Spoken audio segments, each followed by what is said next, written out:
Hello friends, good morning. आज हम विभाज्यता की जांच के नियम पर बात करते हैं। पिछले वीडियो में बात कर चुके हैं कुछ कि कौन सी संख्या किस से विभाज्य होगी या नहीं होगी।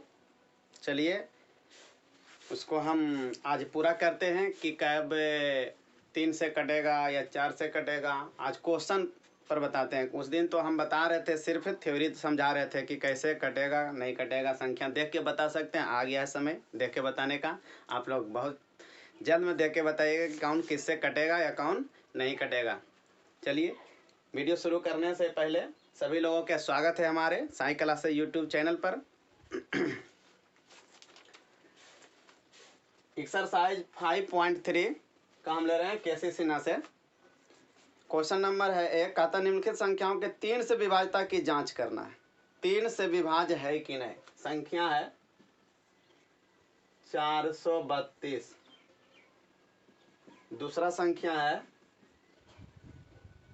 3456, तीसरा संख्या है 927, चौथा संख्या है 15,287, पांचवा संख्या है 294 और छठा संख्या है 2146,587, 2146,587। अब चेक यही करना है कि ये 3 से विभाज्य है या नहीं। 3 से विभाज्य है या नहीं, ये जांच करना है। तो जांच हम बताए थे, 3 से नियम बताए थे कि वे सभी संख्याएं 3 से विभाज्य होंगे जिनके अंकों का योग 3 से विभाज्य हो। 3 से विभाज्य हो। तो चलिए हम चेक कर लेते हैं ये संख्या के बारे में कि 3 से ये विभाज्य होगा या नहीं होगा। तो 4 + 3 + 2 बराबर कितना आ गया। तो बराबर हो गया 4 3 7 2 9। जब 9 है तो 9 तो 3 से कटता है, तो ये संख्या 3 से विभाज्य हो जाएगा। चलिए इसको देख लेते हैं। 3 + 4 + 5 + 6 तो 3 और 4 7, 7 5 12, 12 6 18, 18 3 6 18, 3 से कट जाता है। योग करने पर 3 से कटना चाहिए भाई। 3 से कट गया तो पूरी संख्या 3 से कट जाएगा। अब भाग देने की जरूरत नहीं है कि कटेगा या नहीं कटेगा। हम निसंदेह कहेंगे कि 3 से ये कट जाएगा।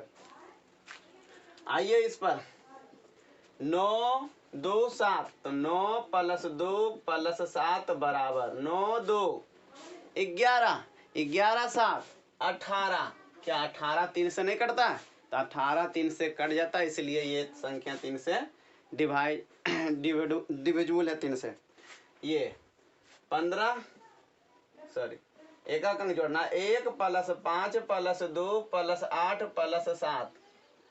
तो 1 है यहाँ पर 1 5 6 6 2 8 8 8 16 16 और 7 16 4 20 3 23 23 आ रहा है। कितना है 23। ये 3 से नहीं कट रहा है, तो ये संख्या 3 से नहीं कटेगा। चलिए यहाँ पर आते हैं 2 + 9 + 4 तो 2 और 9 11, 11 4 15, 15 आ रहा है। तो 15 जबकि 15 कटता है नहीं कटता है, 15 कट जाता है 3 से, तो ये संख्या 3 से कट जाएगा, है ना। 15 कट रहा है 3 से, तो 3 से ये संख्या कट जाएगा। आते हैं इस पर 2 + 1 + 4 + 6 + 5 + 8 + 7 तो 2 1 3 4 7 6 13 5 18 और 8 26 और 7 26 4 30 3 33 बराबर आ रहा है 33 और 33 3 से कट जाता है, इसलिए ये भी 3 से कट जाएगा। मतलब इस सब में से सिर्फ ये संख्या 3 से नहीं कटा, बाकी सब कट गया 3 से। चलिए 3 से समझ गए। उसके बाद देखिए अगला क्वेश्चन है निम्नलिखित संख्याओं में कहता है कौन 9 से विभाज्य है या नहीं। 9 से चेक करना है। तो 9 से भी यही नियम बताए थे चेक करने के लिए कि अगर जोड़ करके वो अंक पूरा 9 से कट जाता है तो कट जाएगा। ये 2 का 1 नंबर है, फिर 2 नंबर 108, फिर 3 नंबर है 21 43 21 43 65 87 65 87। अब चेक करना 9 से ये सब कटेगा कि नहीं, तो जोड़ के देखेंगे सभी अंकों को। तो 6 + 1 + 6 तो 13, 13 9 से नहीं कटता, तो ये संख्या 9 से नहीं कटेगा। इसको देखो 1 + 0 + 8 बराबर आ रहा है 9, जोड़ करके तो ये संख्या कट रहा है, जोड़ करके 9 आ रहा है, कट रहा है, तो ये भी कट जाएगा। चलिए यहाँ पर आते हैं 2 + 1 + 4 + 3 + 6 + 5 + 8 + 7 तो 2 1 3 और 3 6 4 10 10 और 6 16 16 5 21 21 और 8 29 और 7 36 कितना आ रहा है 36 और 36 9 से कट जाता है, तो इसलिए संख्या 9 से कट जाएगा। क्वेश्चन नंबर 3 इसको लिख लीजिए।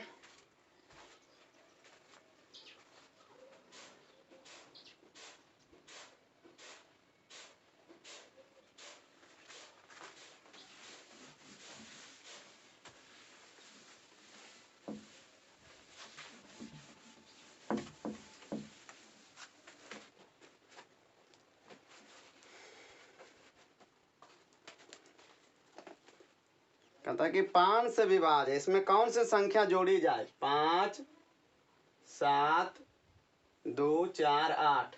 कहता है इसमें एक अंक की कौन सी संख्या जोड़ी जाए कि 5 से यह विभाज्य हो जाए। ये जो है इसमें कह रहा है कौन संख्या एक अंक के जोड़े कि वो 5 से विभाज्य हो जाए जोड़ने पर। तो नहीं लग रहा है 5 से विभाज्य हो रहा है, कह रहा है तो 5 से विभाज्यता के नियम को याद कीजिए। बता रहे थे साथियों कि जिस संख्या का इकाई अंक या तो 5 हो या तो 0 हो, जिस संख्या का इकाई अंक या तो 5 हो या 0 हो तभी वो संख्या 5 से कटता था। तो हमको अगर जो यहाँ पर कितना कह रहा है इसमें जोड़े, कितना जोड़े कि 5 से कट जाए, एक अंक की संख्या जोड़ना है, तो हमको लग रहा है कि 2 जोड़ेंगे तो कट जाएगा, क्योंकि 2 जोड़ेंगे 8 2 10 और अंतिम में इकाई अंक 0 हो रहा है 2 जोड़ने पर। 4 1 5 2 7 5 तो इकाई अंक देखिए 0 हो गया, इकाई अंक जब 0 हो गया तो 5 से कट जाएगा, तो इसलिए आंसर क्या हो जाएगा 2 जोड़ना पड़ेगा। क्वेश्चन नंबर 4 सत और असत को पहचानना है। यदि कोई संख्या 5 से विभाज्य हो तो वह 10 से विभाज्य होगा, 5 से विभाज्य है तो 10 से विभाज्य होगा। असत एक का क्या हो गया असत, क्योंकि 5 से तो 25 भी विभाज्य है, क्या 25 10 से विभाज्य है? नहीं, तो असत। यदि किसी संख्या के अंकों का योग 3 से विभाज्य हो तो वह संख्या 9 से विभाज्य होगा। असत। अगर योग 3 से विभाज्य है तो कोई जरूरी नहीं है कि वो 9 से विभाज्य होगा। अब 3 से विभाज्य होगा, मान लो जोड़ करके 15 आ गया तो 3 से विभाज्य हो गया, तो क्या 9 से विभाज्य होगा? नहीं। यदि किसी संख्या का अंकों का योग 3 से विभाज्य हो तो वह संख्या 6 से विभाज्य होगा। ये भी असत। 6 से विभाज्य तभी होता है जब 2 से भी विभाज्य होना चाहिए और 3 से दोनों से विभाज्य होना चाहिए, तब जाकर के 6 से विभाज्य होगा। तो इसका 4 का 2 3 भी असत है, सब असत है, सब असत।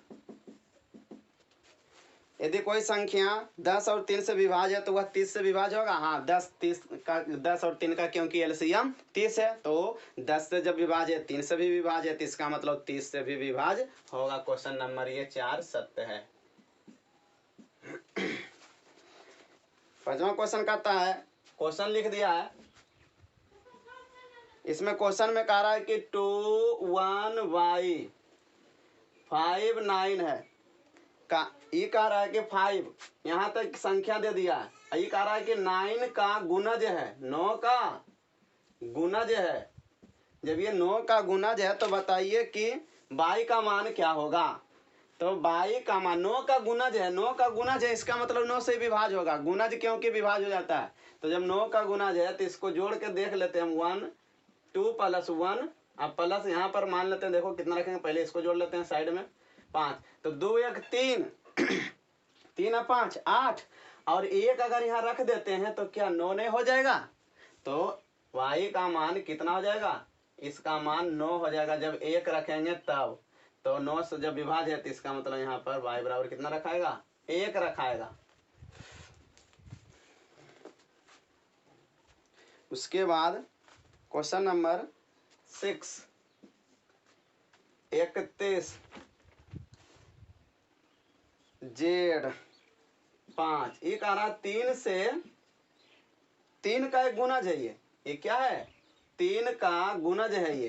तो जेड का मान क्या हो सकता है? जहाँ कहता जेड एक अंक है, जेड क्या है एक अंक है, तो जेड का मान क्या हो सकता है?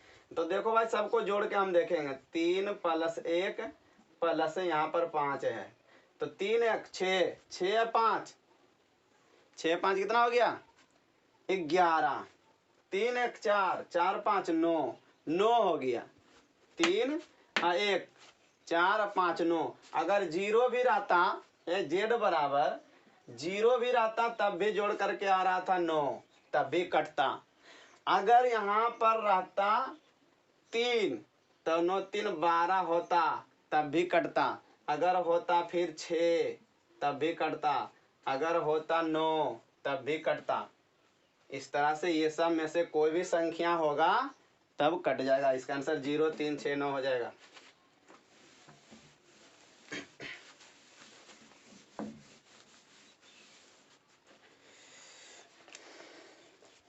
सात नंबर का देखिए, इसमें कह रहा है कि यदि 3 अंकों की संख्या है, कितना अंकों की 3 2 4 x, 3 अंक की संख्या 2 4 x, ये कह रहा 9 से विभाज्य है भाई। कितना से 9 से विभाज्य है। तो बताइए ये 9 से विभाज्य है, सोचिए कितना आसान है। 9 से विभाज्य है, 9 से विभाज्य है, तो x का मान पूछता होगा क्या हो सकता है और क्या। जहां कह रहा है कि x का मान क्या होगा, तो आसान है एकदम आसान। 2 + 4 + 4 2 6, तो 6 में कितना जोड़ेंगे कि 9 हो जाएगा, तो यहाँ पर 3 रहेगा। क्या रहेगा 3 रहेगा। तब ने जोड़ करके आ गया 9 से विभाज्य हमको, तो 4 2 6 3 9, तो x बराबर हम 3 रख सकते हैं, 3 रख सकते हैं। अगर x बराबर 6 रखेगा, देखो 6 4 4 2 6 6 12 नहीं कटेगा। एक बार फिर 9 4 2 6 एक बार 9 रखेगा, 9 6 15 नहीं कटेगा 9 से, इसलिए x का मान कितना होगा 3 हो जाएगा। चलिए उसके बाद 8 नंबर, यदि 5 अंकों की संख्या है, कितना अंकों की 5 अंकों की, 3 5 यहाँ a रख दिया है, 6 4, ये कह रहा 3 से विभाज्य है। 3 से क्या है विभाज्य है। जब 3 से विभाज्य है तो हम चेक कर लेते हैं क्या क्या रहेगा। तो सबको पहले जोड़ लेते हैं, 3 + 5 + 6 + 4, देखो 3 5 8 8 6 14 14 4 18। अगर यहाँ पर एक जगह पर 0 भी रहता तब भी कट रहा था 3 से, क्योंकि ये योग कितना आ रहा 18 आ रहा है 0 रहने पर। तो a बराबर देखो क्या का मान हो सकता है 0। अब 3 से भी आ जाए तो 3 भी रहता तो कटता, 6 रहता तो भी कटता, उसके बाद 9 भी रहता तो कटता। तो 0 3 6 9 इसका राइट आंसर हो गया, तब 3 से कट रहा था। उसके बाद अगला क्वेश्चन है 8 के बाद 9 नंबर देखिए। 9 नंबर में कह रहा है यदि विभाजन n/2, n में भाग देते हैं 2 से, n में 2 से क्या देते हैं भाग देते हैं, तो शेष 1 प्राप्त होता है। तो n का इकाई अंक क्या हो सकता है, शेष 1 आ रहा है। इसका मतलब है कि शेष 1 आता है। अब 2 से भाग देते हैं कोई भी चीज में तो शेष 1 तभी आता है जब वह संख्या विषम संख्या रहता है। विषम संख्या में ही 1 से भाग देंगे तो शेष 1 आएगा। इस तरह से विषम संख्या का इकाई अंक क्या क्या हो सकता है सब तो समझ गए होंगे। तो इकाई अंक इसका n का इकाई अंक, n का इकाई अंक आ जाएगा। तो विषम संख्या का जो इकाई अंक होता है तो 1 भी रह सकता है, 3 रह सकता है, 5 रह सकता है, 7 रह सकता है, 9 रह सकता है। इतना चीज रह सकता है, 1 3 5 7 9, ये सब कोई भी रहेगा तो हम 2 से भाग देंगे तो शेष 1 बचेगा।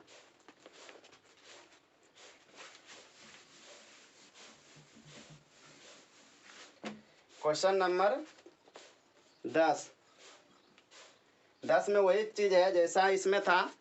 9 नंबर कहता है कि यदि विभाजन n में हम 2 से भाग कर रहे हैं, 2 से भाग कर रहे हैं, तो कहता है कि कोई शेष प्राप्त नहीं होता है, कोई शेष प्राप्त नहीं होता है। तो कोई शेष प्राप्त नहीं होगा तभी जब 2 से भाग देंगे, तो ये से भाग देने पर इसमें कुछ भी शेष नहीं बच रहा। इसका मतलब है कि भाई 2 हमारा n जो होगा ये सम संख्या होगा। ये क्या होगा? ये जरूर के जरूर सम संख्या होगा, तभी तो ये शेष नहीं बच रहा है कुछ। क्योंकि 2 से भाग देते हैं तो सिर्फ सम संख्या ही पूरा पूरा कटता है। इसका मतलब n सम संख्या होगा। n क्या होगा? सम संख्या होगा। जब n सम संख्या है तो सम संख्या का इकाइंक बताए थे, या तो 0 होगा, या तो 2 होगा, या 4 होगा, या 6 होगा, या 8 होगा। यही सब में से कोई होगा।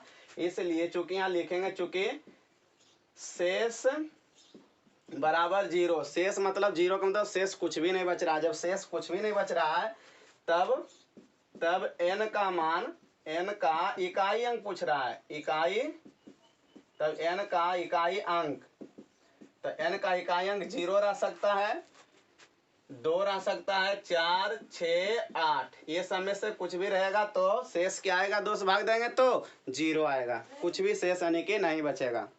चलिए क्वेश्चन नंबर ये 10 हो गया। अब कह रहा है 11 में कि 5 है, 7 है, 2, 5 a 4। अब ये कह रहा है 4 से विभाज्य है।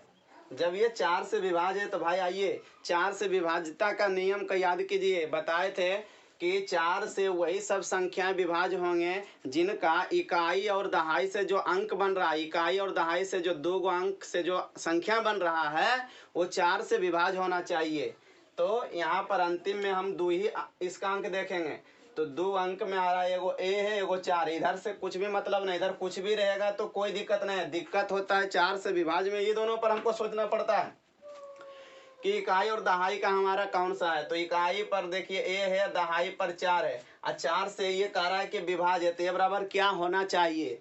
तो अगर a बराबर यहाँ पर 0 रहेगा तब भी विभाज्य होगा। 0, 4, 4 कट रहा है। 2 अंक से जो संख्या बनेगा ना वो 4 से कटना चाहिए भाई, तभी संख्या पूरे कट जाएगा 4 से। तो यहाँ पर a बराबर 0 रह सकता है, 2 भी रहेगा तो 2 और 4 24 हो जाएगा, 24 4 से विभाज्य, तो 2 भी रह सकता है। अगर 3 देते हैं तो 34 हो जाता है, 34 4 से विभाज्य नहीं है। तो 4 रहेगा तो 4 रहेगा, 44 हो जाएगा, कट जाएगा। 5 रहेगा फिर 54 हो जाएगा, 54 4 से विभाज्य नहीं है, तो भाई 5 नहीं रहेगा। अर्थात विषम संख्या, विषम अंक नहीं रहेगा। समझ जाओ कि 5, 7 ये सब नहीं रहेगा। तो यहाँ से 6 रहेगा और 8 रहेगा। अगर ये सब रहता है तो हमारा ये संख्या 4 से पूरा का पूरा विभाज्य हो जाता है 4 से। इसका मतलब a का मान हो जाएगा 0, 2, 4, 6, 8।